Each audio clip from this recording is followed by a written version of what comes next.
चलिए, last time we did the debentures. तो कुछ कॉन्सेप्ट है जिसका कैलकुलेशन में भी यूज होगा बाद में। Debenture generally issued by the public company. तो देखिए private company versus public company. तो प्राइवेट कंपनी तो नहीं, ओनली पब्लिक कंपनी। तो पब्लिक कंपनी डिबेंचर इश्यू कर सकता है, प्राइवेट कंपनी को अलाउड नहीं है। पब्लिक कंपनी मीन्स जिसपे लिमिटेड वर्ड लिखा रहेगा उसको बोलते हैं पब्लिक कंपनी। एक में लिखा था PVT limited, private limited company, they are not allowed. Reliance limited, Adani limited, Wipro limited, Satyam limited आएगा। पर कहीं पे प्राइवेट लिमिटेड लिखा रहेगा तो that company not allowed to issue the debenture. And the government company और government institution, national highway construction limited, national defence production, defence का जो आइटम है उससे रिलेटेड कंपनी है, तो गवर्नमेंट का कोई इंस्टीट्यूशन है और लोग डिबेंचर की जब वर्ड यूज करते हैं बॉन्ड।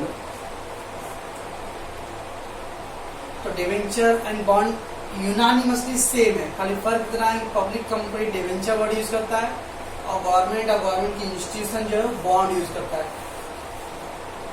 एंड प्राइवेट कंपनी को ये दोनों अलाउड नहीं है। Return to the share capital, तो हम earlier we read the share capital के बारे में। तो return on share capital it is called dividend. तो शेयर कैपिटल की जो रिटर्न है वो dividend, and dividend always be calculated on the face value. Dividend always be calculated on the face value. But अगर आपका शेयर पार्टली पेड रहेगा, partly paid share, तो face value पे नहीं आता है। Paid up value in case of partly paid share.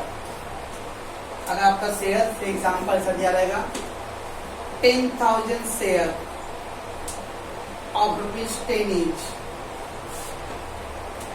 Fully paid up, तो 1 lakh. But issued at 12 rupees रहेगा, इशूड एट 12 रुपीज। 10 का शेयर था, 12 में इशू हुआ था, तो 1,20,000 अब पूरा पेड हो गया था। अगर फुल्ली पेड अप रहेगा तो हम लोग फेस वैल्यू पे इंटरेस्ट कैलकुलेट, डिविडेंड कैलकुलेट। और फेस वैल्यू कितना आएगा? 10,000 शेयर है, 10 each, 10,000 share of 10 each, that is 1 lakh face value है। 1 लाख फेस वैल्यू और 12 रुपीज इशू प्राइस उसका। 10 का शेयर 12 रुपए में इशू हो रहा है। तो अगर फुल्ली पेड अप रहेगा तो हम लोग फेस वैल्यू पे डिविडेंड निकालने वाले हैं। तो डिविडेंड का जो कैलकुलेशन है वो ये 1 लाख पे आएगा, वो 120 पे नहीं आएगा। पर अगर by chance example 10,000 share of 10 each fully paid up, sorry fully paid बोल रहा हूँ, 10 each पेड ₹8, पेड ₹8, तो 10,000 10 का शेयर लेके 8 रुपए पेड हुआ है, इसका था 80,000 पेड हो गया। ये शेयर पार्टली पेड है, 10 का शेयर आपने 8 रुपए पेड किया अभी तक, तो पार्टली पेड शेयर है। अगर पार्टली पेड शेयर है तो फिर अभी उसका फेस वैल्यू तो 1 लाख होगा। फेस वैल्यू 1 लाख, लेकिन पेमेंट आपने खाली 80,000 ही किया है। अगर ये रूल नहीं रहेगा, ये वाला रूल खाली रहेगा dividend always calculate face value, तब तो लोग क्या आएगा, 10,000 शेयर है 10 each, अगर सपोज खाली 3 रुपए पे किया तो 30,000 रुपए हुआ रहेगा। 30,000 पेमेंट करके 1 लाख पे डिविडेंड। और ग्रेट लॉजिक, 30,000 पे करो और 1 लाख पे डिविडेंड, और पॉसिबल। आपने पेमेंट खाली 30,000 किया, पेमेंट आपको डिविडेंड खाली आपको 30,000 पे मिलेगा। फिर तो अगर पार्टली पेड शेयर रहेगा तो आपका पेड अप वैल्यू जो रहेगा उस पर डिविडेंड मिलता है। फुल्ली पेड रहेगा तो आपको फेस वैल्यू पे मिलेगा। तो डिविडेंड का कैलकुलेशन फेस वैल्यू पे in case off fully paid. अगर पार्टली पेड रहेगा तो खाली जो पेड अप वैल्यू में जितना पेड किया उसके ऊपर आएगा। तो आपने 30,000 पेमेंट किया है तो 30,000 पे कैलकुलेशन करना है। फुल्ली पेड अप रहेगा तो फेस वैल्यू पे, पार्टली पेड अप रहेगा तो पेड अप वैल्यू। तो हो गया calculation of dividend on the share capital. Dividend is based on the profit of the company. Yes, अब कंपनी अगर प्रॉफिट में होएगा तो कंपनी डिविडेंड देगा। कंपनी को लो प्रॉफिट हो रहा है और नो प्रॉफिट हो रहा है, प्रॉफिट ही नहीं है और लो प्रॉफिट है, लॉस हो रहा है कंपनी को, तो company will not issue the debenture और give the dividend. Dividend company खाली प्रॉफिट होने पे दे सकता है। अब किसी को डिविडेंड नहीं मिला तो पुलिस चौकी जाऊंगा, सुप्रीम कोर्ट जाऊंगा, कोई भी कोर्ट जाओ, ये शेयर का फीचर्स है कि कंपनी का प्रॉफिट में रहेगा तो ही डिविडेंड डिक्लेयर कर सकता है। लॉस होने पे या लो प्रॉफिट होने पे उन लोगों को फोर्सफुल नहीं है। तो dividend is based on the profit of the company, it is not obligatory. Obligatory मतलब कंपल्सरी। द डिविडेंड डिक्लेयर करना कंपल्सरी नहीं है for the company and to pay the shareholder. तो ऐसा फोर्सफुल नहीं कि आपको डिक्लेयर करना ही पड़ेगा, शेयरहोल्डर को पे करना ही है। एक कंपनी के प्रॉफिट पे डिपेंड होता है। एक कंपनी को हैंडसम और हायर प्रॉफिट हो रहा है, they will declare dividend. Company को लॉस हो रहा है या बहुत लो प्रॉफिट, इनसफिशिएंट प्रॉफिट हो रहा है, तो कंपनी चाहे तो डिविडेंड डिक्लेयर नहीं कर सकता है, तो कोई कंपल्सरी नहीं है। नेक्स्ट रेट के बारे में, कितना परसेंट डिविडेंड डिक्लेयर करना है। तो rate of dividend to preference share is fixed. Rate of dividend to the preference share is fixed, while the rate of dividend to the equity share is highly fluctuated. जब debenture preference share issue होता है तो उस पर 8%, 10%, 12% वो mention रहता है। जब मेंशन है डिवेंचर का रेट, मतलब rate of dividend on preference share वो फिक्स है। कंपनी ह्यूज प्रॉफिट करने दो या लॉस करने दो, आपका रेट ऑफ डिविडेंड उतना ही रहेगा। तो rate of dividend on the preference share is fixed, while the rate of dividend on the equity share is highly fluctuating. Equity का जो डिविडेंड का रेट है वो फ्लक्चुएट का चेंज रहेगा। कंपनी प्रॉफिट में ज्यादा प्रॉफिट है तो 20% डिविडेंड दे सकता है। कंपनी लिटिल लोअर प्रॉफिट में 15% दे सकता है, 10% भी कर सकता है, 0% भी हो सकता है। तो इक्विटी का डिविडेंड रेट फिक्स नहीं है, depending on the how much the profit the company getting. Equity का डिविडेंड का रेट फ्लक्चुएट होएगा, प्रेफरेंस का डिविडेंड का रेट फिक्स रहेगा। Rate of dividend is declare by dash. तो rate of dividend declare by the board of director. तो company में board of director decide करता है रेट ऑफ डिविडेंड। नॉर्मली हर एक कंपनी में डिविडेंड का रेट आर्टिकल ऑफ एसोसिएशन में मेंशन रहता है। अब आर्टिकल एसोसिएशन निकालेगा कि company rate of dividend maximum 20% in year declare कर सकता है। अब ये लिमिट है, तो 20 तक बोर्ड ऑफ डायरेक्टर को पावर है, बट 20 ऊपर कर गया रहेगा तो डायरेक्ट डिक्लेयर तो बोर्ड ऑफ डायरेक्टर करेगा। बोर्ड ऑफ डायरेक्टर ने बोला भाई सर 25% डिविडेंड, और बिकॉज आपके आर्टिकल से ज्यादा हो रहा है तो you have to take the permission of share holder. तो फिर आपको एजीएम बुलाना पड़ेगा, एनुअल जनरल मीटिंग, और उस मीटिंग में शेयर होल्डर से अप्रूवल लेना पड़ेगा भाई कि हम लोग आपके आर्टिकल से ज्यादा डिक्लेयर करने वाले हैं। तो as per the article association एक लिमिट रहेगा, वो rate board of director decide करता है, पर लिमिट क्रॉस हुआ रहेगा तो डिसाइड डिक्लेयर तो बोर्ड ऑफ डायरेक्टर करता है, बट उसको फाइनल अप्रूवल कौन करता है? Share holder. But finally approved by the share holders. तो नॉर्मली अप टू द एक लिमिट, सर्टेन लिमिट है और which is mention the article association, वो लिमिट तक रहेगा। तो बोर्ड ऑफ डायरेक्टर को पावर भी है और ज्यादातर शेयर होल्डर का कुछ ऑब्जेक्शन नहीं रहेगा। बट वो लिमिट क्रॉस किया तो डिक्लेयर बोर्ड ऑफ डायरेक्टर ने किया रहेगा पहला, बट उसको फाइनल अप्रूव करना या रिजेक्ट करने का काम किसका होता है? शेयर होल्डर का। अगर बोर्ड ऑफ डायरेक्टर ने कन्विंस किया रहेगा शेयर होल्डर को कि यस कंपनी का एनफ फंड है, प्रॉफिट अच्छा हुआ है, ओके। अदरवाइज क्या होता है, कभी कभी बोर्ड ऑफ डायरेक्टर लोग कंपनी लॉस में जाते रहता है। कंपनी तो लॉस में जा रहा है, लेकिन लॉस में जब जा रहा है तो शेयर होल्डर का कॉन्फिडेंस बिजनेस पे कम होते जाएगा। बिजनेस पे कॉन्फिडेंस कम हो रहा है, या तो कंपनी डायरेक्टर को हटा देगा या तो कंपनी बंद होगा। अब कंपनी बंद होगा, डायरेक्टर को हटा दिया तो डायरेक्टर को नुकसान है, उसको पगार होगा कम मिलेगा भाई। तो डायरेक्टर नहीं चाहता है कि डायरेक्ट शेयर होल्डर को ये मालूम पड़े कंपनी लॉस पे जा रहा है। तो अब क्या करूँगा मैं, जैसे कुछ जनरेशन का बच्चे, उनको पेरेंट्स खीर पूड़ी हलवा पूड़ी एकदम सब खिला रहे, लेकिन पेरेंट्स पैसे कहाँ से ला के दे रहे क्या पता, उनको क्या मतलब उससे बता दो जैसे जनरली ना। अब जो बच्चों को मतलब ही नहीं कि बच्चे और पेरेंट्स पैसे कहाँ से ला के दे रहे हैं, तो दो तरह के पेरेंट्स हैं, पेरेंट्स भी इंजॉय कर रहे हैं, बच्चे को भी इंजॉय कर रहे दे रहे। और मालूम पड़ रहा है कि कभी 2-3 घर था तो बोलो एक घर बेच के बच्चे इंजॉय, फिर दूसरा घर बेच के बच्चे इंजॉय, तीसरा घर बेच के बच्चे इंजॉय, अब 3 ही घर था खत्म। मराठी लोग तो घर में फ्रिज भी चाहिए, वॉशिंग मशीन भी चाहिए, घर में पूरा टाइल्स लगा रहे, एकदम एकदम लग्जरी जैसा जिंदगी जीना। उसके बाद उनको क्या टेंशन है, बहुत शादी करके आए तो भी रोड पे टेंट मार के रहेंगे, उनको उनका कुछ है क्या, वो एक कल्चर के लोग हैं। दूसरा उनको मालूम है कि नहीं भाई अभी तकलीफ में रह चले, लेकिन घर नहीं बेचना है क्योंकि फ्यूचर में बच्चों के लिए चाहिए वो। तो ऐसे ही वो डिपेंडिंग, तो कभी वो डायरेक्टर लोग क्या आते हैं, वो लोग कंपनी की प्रॉपर्टी बेच के शेयर होल्डर को डिविडेंड देते रहते हैं। आज एक प्रॉपर्टी बेचा, कल 2 प्रॉपर्टी, इसको तो दीमक की तरह कंपनी धीरे धीरे खोखला होते हैं क्योंकि आप एक एक एसेट धीरे धीरे सोल्ड आउट कर रहे हो। और शेयर होल्डर अगर डिविडेंड लेते रहेंगे, रेज उनको कोई क्वेश्चन नहीं करेंगे तो मस्त मजे में जाता है, अपने को डिविडेंड मिल रहा है। पर वो डिविडेंड जैसे सोने का अंडे वाला चिड़िया है, लालच में आके पूरा चिड़िया मुर्गी को मार दी है, तब अंडा मिलेगा कहाँ से।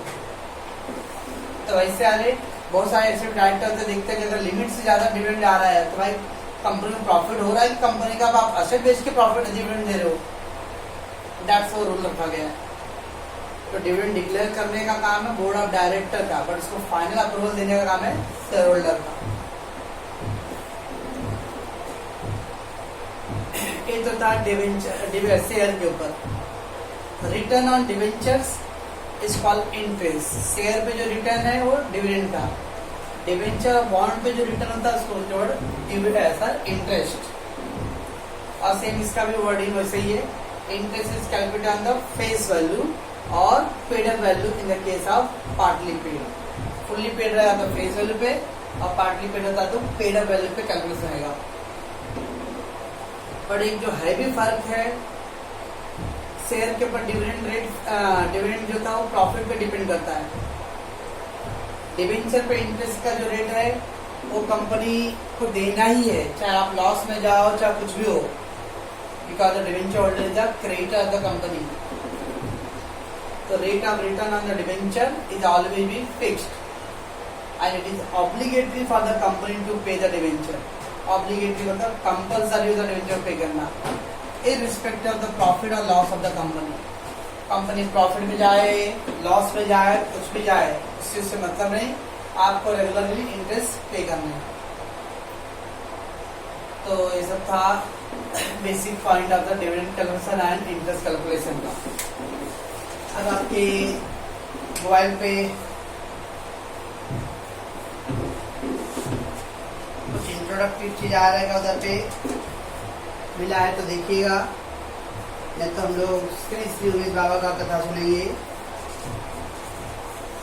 डिस्टिंग्विश है partnership versus public limited company. Partnership versus public limited company मिला। चल सो व्हाट इज पार्टनरशिप का दिया है, बाय अ मेयर एग्रीमेंट। मेयर मतलब ओनली, सिर्फ।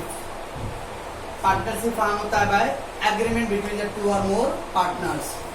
While the public company must be registered, the company is get born by the registration। तो person क्या है, company artificial person created by the law.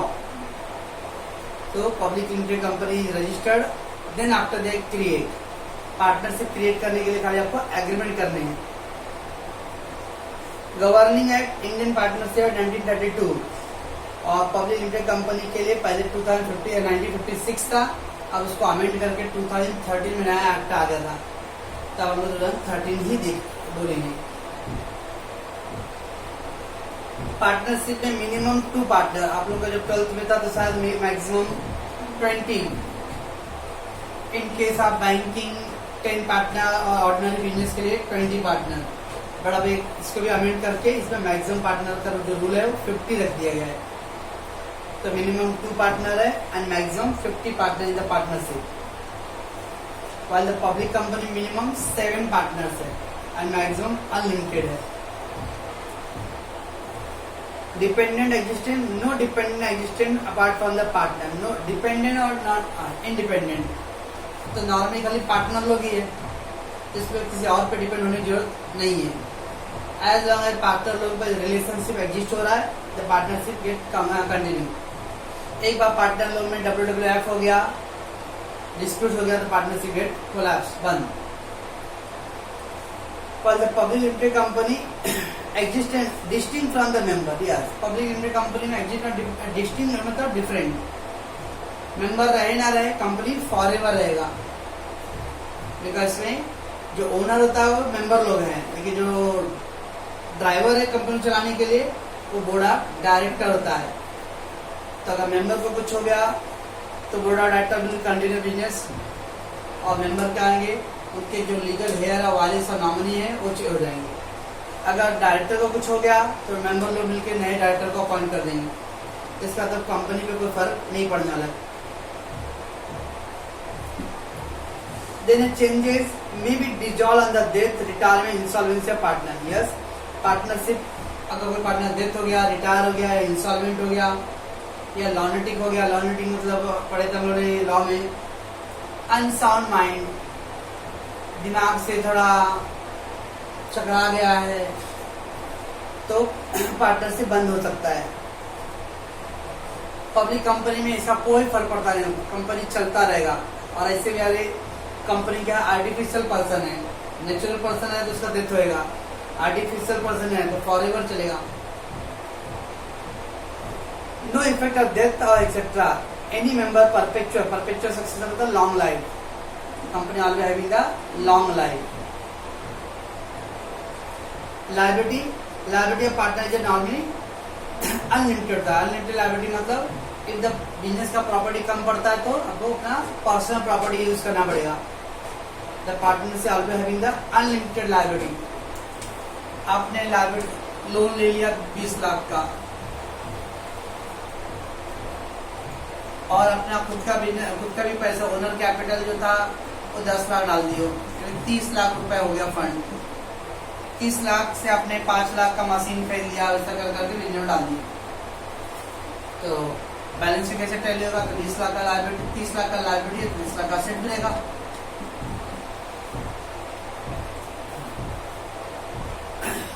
But business का loss हो रहा है, धीरे धीरे लॉस होते होते अभी आपका जो लॉस एसेट्स है वो वैल्यू धीरे धीरे रेड्यूस होगा।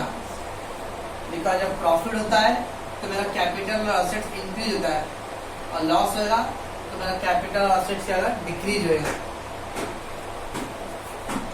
नाउ आपके पास 25 लाख का असेट्स है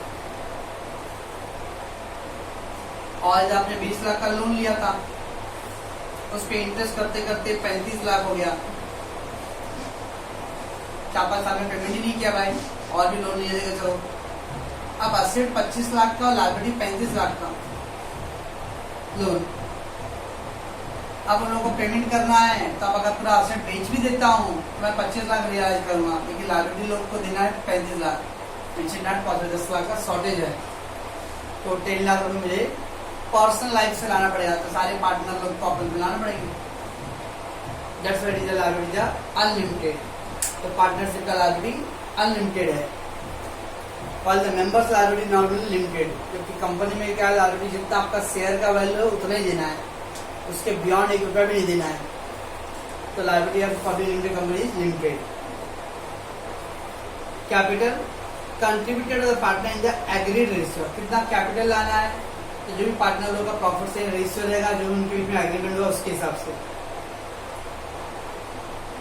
while the public limited company capital कैसे लाना है? In the form of shares, तो divide into the share taken up by the member.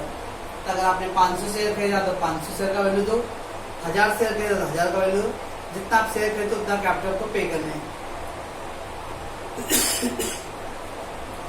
Partnership में आपका कैपिटल क्या है? 2 टाइप के फाइल अकाउंट होता है, फिक्स कैपिटल मेथड और फ्लक्चुएटिंग कैपिटल मेथड। एक में कैपिटल आपका रिमेन फिक्स रहेगा, तो that is current account open करते हैं हम लोग।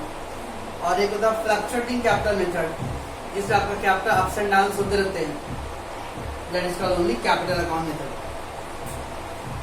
While limited कंपनी में authorised capital, issued capital, subscribe, called up and paid up. अब ये सब क्या है? Authorised capital means maximum limit, कोई भी कंपनी मैक्सिमम कितना शेयर इशू कर सकता है उसको बोलते हैं हम लोग अथोराइज।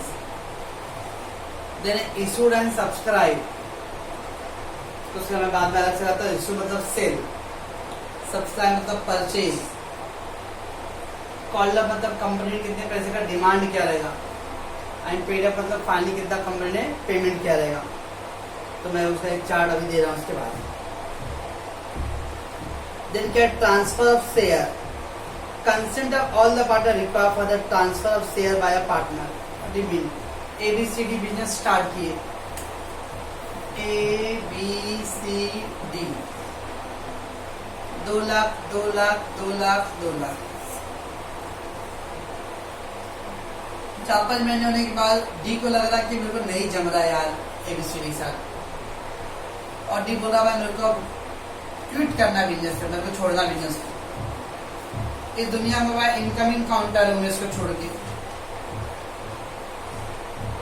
इनकमिंग काउंटर मतलब भाई पैसा आ गया तो कौन देगा। अब वो डी बोले भाई मेरा 2 लाख रुपए दे, मैं जा रहा हूँ अपना बिजनेस छोड़ के। ABC बोले भाई अभी पैसा ही नहीं दिया तो जान जा निकल। तो करे क्या? डी बोले अच्छा ठीक है भाई तुम लोग नहीं दे रहे हो पैसे ना, तो मैं क्या करता हूँ डी की जगह पे मैं एक और दूसरा कोई ई आना चाहता है, तो मेरी जगह पे ई को ले लो तुम लोग। और वो डी को बोलेगा भाई एक 2 लाख रुपए कैपिटल तेरे को लाना पड़ेगा बिजनेस में, वो 2 लाख रुपए मेरे को आप दे दो, तो ई की जगह रिप्लेस हो जाएगा। डी ई को लेके आ रहा है, लेकिन ई के आने से ABC को कोई ऑब्जेक्शन नहीं रहना चाहिए। यानी कोई भी पार्टनर अपनी मर्जी से अपनी जगह पर किसी और को नहीं ट्रांसफर कर सकता है। अगर डी को रिमूव होना है उसके जगह बोल रहा है भाई मैं किसी को और को चेंज कर दूं क्या, तो बाकी अदर पार्टनर को पहले आपको रिटर्न परमिशन लेना पड़ेगा। So that is consent, consent मतलब परमिशन। तो permission of all the partner required for the transfer of share, transfer of share bye partner. इसमें अगर अपना हिस्सा किसी और के नाम पे ट्रांसफर करना है तो बाकी सारे पार्टनर से आपको रिटन एग्रीमेंट कंसेंट साइन करना पड़ेगा। वाइल द पब्लिक कंपनी में शेयर आप किसी को भी ट्रांसफर करो, फ्रीली ट्रांसफर। आपने शेयर ले लिया, बाद में आपको लग रहा कि नहीं